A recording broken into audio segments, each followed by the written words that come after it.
Let's take a look at hash and crypto functions. So it generates hashes and cryptographic strings. So the most popular one out there would probably be bcrypt. So here we just say hello world, and we're going to get this thing here. Understand that a hash cannot be reversed. So once it is turned into this format, the only way you're going to be able to confirm the contents of it is to hash something that is similar and then compare it against it. Okay.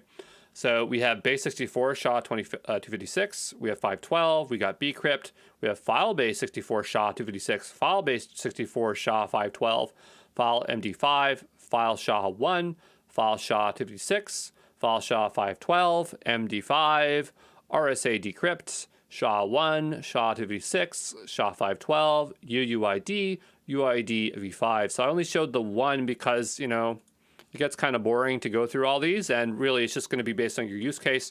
What you're going to be using on a day-to-day basis is probably bcrypt, MD5, and UUIDs. So there you go.